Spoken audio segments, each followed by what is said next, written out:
साथियों नमस्कार, आप सभी का बहुत बहुत स्वागत है हमारे इस वीडियो में। दोस्तों फिर से मैं हाजिर हूँ आपके इस प्रश्न के अभ्यास में शानदार प्रश्नों को लेकर के।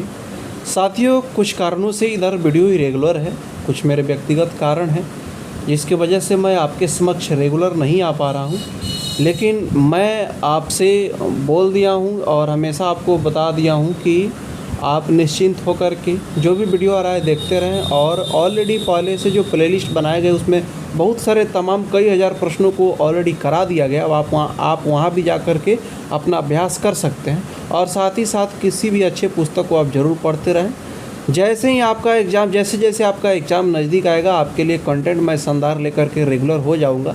इधर कुछ दिन थोड़ा सा इरेगुलर रह रहा हूं मैं, कुछ व्यक्तिगत कारण है। जल्दी मैं आपको रेगुलर डेली पहले की तरह, जैसे आपको पिछले टीआरई में के एग्ज़ाम में आपको मैं डेली प्रश्न का अभ्यास में मिलता था, उस तरह से मैं आपको फिर से मिलूँगा।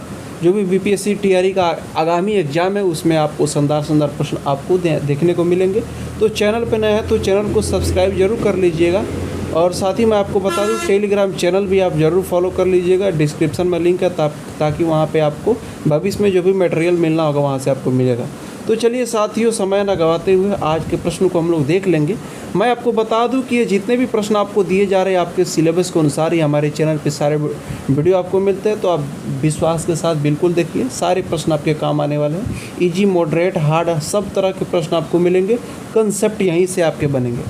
चलिए क्वेश्चन क्या है, निम्नलिखित में बिहार के लोक संगीत को पहचाने। आज के इस वीडियो में बिहार से कुछ प्रश्नों को भी रखा गया है। तो देखिए डोमकच, सोहर, समधौनी, ये जो जितने भी हैं ये सभी बिहार के लोक संगीत में आते। एक से अधिक इसका आंसर हो जाएगा। महेंद्र मिश्र का संबंध किस विद्या से माना जाता है? तो पूर्वी के जनक माने जाते हैं, पूर्वी इसका आंसर होगा। अगला क्वेश्चन है, ध्रुपद का ध्रुव किसे कहते हैं? तो इसमें जो आंसर हो जाएगा ऑप्शन सी, राम चतुर मलिक को ये ध्रुपद का ध्रुव कहा जाता है, जो कि बिहार के रहने वाले थे। ठीक है, दरभंगा घराने के, जिसको अमता घराने भी बोलते हैं, दरभंगा में ही पड़ता है। ठीक है, अगला क्वेश्चन है, बिहार के किस जिला के भिखारी ठाकुर रहने वाले हैं? जो आपका जो भिखारी ठाकुर हैं, जो विदेशिया और तरह तरह के रचना किए, भोजपुरी के शेक्सपियर कहे जाते हैं। ठीक है, भोजपुरी संगीत के, लोक संगीत के, ये छपरा के रहने वाले थे, छपरा के निवासी थे। अगला क्वेश्चन है, आगरा घराने के मूल पुरुष कौन है? तो आगरा घराने के जो मूल पुरुष है फयाज खां को कहा गया साथियों। चलिए अगला क्वेश्चन, निम्नलिखित में किसके माध्यम से राग के विस्तार को समझ सकते हैं? ऑप्शन देखते हैं निम्नलिखित में। देखिए आलाप, पूर्वा, आलाप और स्वरूप, यानी कि राग का जो स्वरूप होता है, स्वर स्वरूप, ये तीनों ही मतलब जब हम गाएंगे बजाएंगे तो राग के विस्तार को इसके माध्यम से हम समझ सकते हैं। ये तीनों राग के विस्तार को डिफाइन करता है। तो हम लोग का जो आंसर हो जाएगा एक से अधिक हो जाएगा। अगला क्वेश्चन है, वादन करते समय जब कायदा का विस्तार करते हैं उसे क्या कहते हैं? तो वादन करते समय जब कायदा का विस्तार करते हैं हम लोग उसे पलटा कहते हैं, पलटा आंसर हो जाएगा। अगला क्वेश्चन है, तबला घराने के संस्थापक किन्हें माना जाता है? तो तबला घराने के यानी कि दिल्ली के तबला घराने के संस्थापक जो है सिद्धार्थ का इसका आंसर हो जाएगा। चलिए अगला क्वेश्चन है, स्वरों की द्रुत चलन को क्या कहते हैं? तो स्वरों की जो द्रुत चलन है उसको हम लोग क्या कहते हैं? तो स्वरों की जो द्रुत चलन, इसका भी साथियों एक से अधिक आंसर होगा। केवल तान नहीं हम कह सकते हैं, आपके दिमाग में तान आ रहा होगा। देखिए स्वरों की द्रुत चलन को क्या कहते हैं? हम लोग अलंकार भी तो द्रुत लय में गा सकते हैं। ठीक है, अलंकार को भी द्रुत लय में गाते हैं। इसी तरह का प्रश्न आता है जो आपको कन्फ्यूज करेगा। ठीक है, देखिए अलंकार को भी हम लोग द्रुत लय में गा सकते हैं, बिल्कुल अलंकार भी होगा यहाँ पे। हाँ, आलाप में है कि आप आलाप को द्रुत लय में नहीं गा सकते हैं, लेकिन स्वरों की जो द्रुत चलन है उसमें तान भी आ सकता है, आपका अलंकार भी आ सकता है। तो एक से अधिक आंसर हो जाएगा। यहाँ पे मैं हमेशा कोशिश करता हूँ कि आपको कंसेप्चुअल क्वेश्चन मिले। ठीक है, एक ही प्रश्न से आप कई तरह के प्रश्न का कंसेप्ट आप बना सकें, ताकि एग्जाम में एग्जामिनर किसी भी तरह से क्वेश्चन आपको घुमा करके पूछे। अक्सर एग्जाम में क्या होता है, प्रश्न वही सब रहते हैं जो आप हमेशा पढ़ते हैं, इस ढंग से घुमाया जाता है प्रश्नों को ऑप्शन के हिसाब से या भाषा के हिसाब से, इस तरह से उलझा दिया जाता है कि आप उसमें फंसे रह जाते हैं। तो हम लोग उसी को प्रश्न वैसा ही अभ्यास कर रहे हैं, वैसा ही मेरा कोशिश है।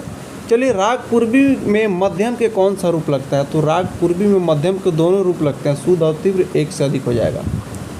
अगला क्वेश्चन है, अब्दुल करीम खां के पिता का क्या नाम था? तो अब्दुल करीम खां के जो पिता थे उनका नाम क्या था? काले खां थे। अब्दुल करीम खां का घराना क्या था साथियों? कमेंट में ज़रूर आप बताइएगा मुझे, कई बार इस प्रश्न को बताया भी हूँ। चलिए, सितार के अचल थाट में कितने पर्दे होते हैं? तो सितार के अचल थाट में कितने पर्दे होते हैं साथियों? तो उसमें 24 पर्दे होते हैं। वहीं चल थाट में 16 से 19 होते हैं, लेकिन अचल में फिक्स है 24। अगला क्वेश्चन है, इनमें से कौन वादन में प्रयोग होने वाला एक प्रकार है? तो देखिए, तोड़ा, परण, गत, ये सभी वादन में प्रयोग होने वाला एक प्रकार है। ठीक है, तोड़ा और गत ये सितार से संबंधित है, ये परण आपका तबला से पखावज पे भी है, लेकिन वादन के प्रकार ये सभी हैं, तीनों है, तो एक से अधिक आंसर हो जाएगा इसका। अगला क्वेश्चन है, पंडित भीमसेन जोशी किस घराने से ताल्लुक़ रखते थे? तो भीमसेन जोशी किराना घराने से इनका ताल्लुक़ है। ठीक है, आंसर हो जाएगा ये। नाट्य शास्त्र में कितने रस की व्याख्या है? साथियों, नाट्य शास्त्र में केवल 8 रस की व्याख्या है। ठीक है, इसका आंसर 8 हो जाएगा। बाद में देखिए, अभिनव गुप्त जो नाट्य शास्त्र के टीकाकार है, उन्होंने 9 रस को माना है। बाद में आधुनिक विद्वानों ने 2 और रस को भी जोड़ दिया था, तो 11 आधुनिक विद्वानों ने माना है। लेकिन अगर नाट्य शास्त्र का बात करें तो केवल उसमें 8 रस की चर्चा है। अगला क्वेश्चन है, ललित किस थाट का राग है? तो मारवा इसका आंसर हो जाएगा। ठीक है, अगला प्रश्न है, अलंकार में कम से कम कितने स्वर प्रयोग हो सकते हैं? तो अलंकार में कम से कम 2 स्वर प्रयोग हो सकते हैं। जैसे आपका ये सारे, गम, ठीक है, पौधा, एक तरह का ये अलंकार का स्वरूप चल रहा है। ठीक है, तो कम से कम 2 स्वर प्रयोग हो सकते हैं।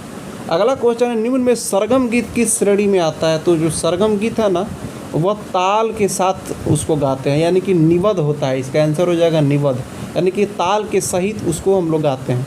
ठीक है, किसी भी राग के अंतर्गत उसको ताल में 3 ताल, 4 ताल, अब जैसे भी गाना चाहे, किसी न किसी ताल में वो निबद्ध करके।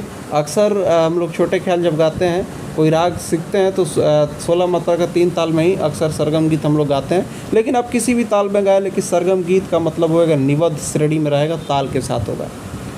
अगला क्वेश्चन है, निशंक किस विद्वान का नाम है? तो साथियों मैं बता दूं, जो निशंक हैं वो सारंग देव का दूसरा नाम है। ठीक है, सारंग देव का दूसरा नाम है, निशंक भी उनको कहा गया है।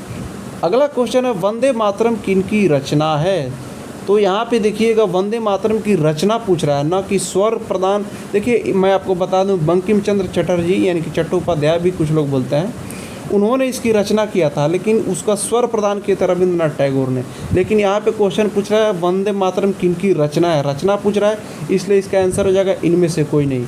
आप रविंद्रनाथ टैगोर वगैरह देख करके आप कंफ्यूज नहीं होंगे। ठीक है, इसी तरह का प्रश्न घुमा देता है।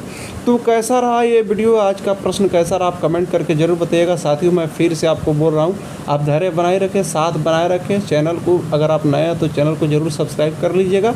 और जैसे जैसे आपका एग्ज़ाम नज़दीक आते जाएगा, आपको बहुत सारा मटेरियल इस पर देखने को मिलेगा, और मैं जल्द ही आपके साथ रेगुलर भी हो जाऊँगा। ठीक है, थोड़ा सा परेशानी है कुछ व्यक्तिगत, जिसके कारण मैं रेगुलर नहीं आ पा रहा हूँ, कुछ समय का अभाव हो गया, जिसके लिए मैं आप सभी से सॉरी बोलता हूँ। लेकिन मैं जल्द ही आपके समक्ष डेली वे में उपस्थित रहूँगा। आप बिल्कुल विश्वास के साथ अपना सेल्फ स्टडी भी करते रहें। आपके एग्ज़ाम की तैयारी की जिम्मेवारी मेरे ऊपर है, मैं अपना जो कर्तव्य है मैं उसको ज़रूर निर्वहन करूँगा। आप एग्ज़ाम की घोषणा होने दीजिए। ठीक है, फिर आपको और सारे शानदार कंटेंट डिटेल में पूरे मिलेंगे हमारे चैनल पे। चैनल पे नए हैं तो चैनल को फिर से मैं बोल रहा हूँ, सब्सक्राइब जरूर कर लीजिए। और हाँ, टेलीग्राम का जो लिंक है डिस्क्रिप्शन में आपको मिल जाएगा। ठीक है, बहुत सारे वीडियो में डिस्क्रिप्शन में लिंक दिए हैं, आप वहाँ से जा करके टेलीग्राम चैनल को फॉलो कर लीजिए, ताकि भविष्य में किसी भी तरह का PDF मटेरियल, बुक वगैरह का जो भी देना हो वहाँ से आपको प्राप्त हो सके। तो चलिए, मिलते हैं नेक्स्ट वीडियो में।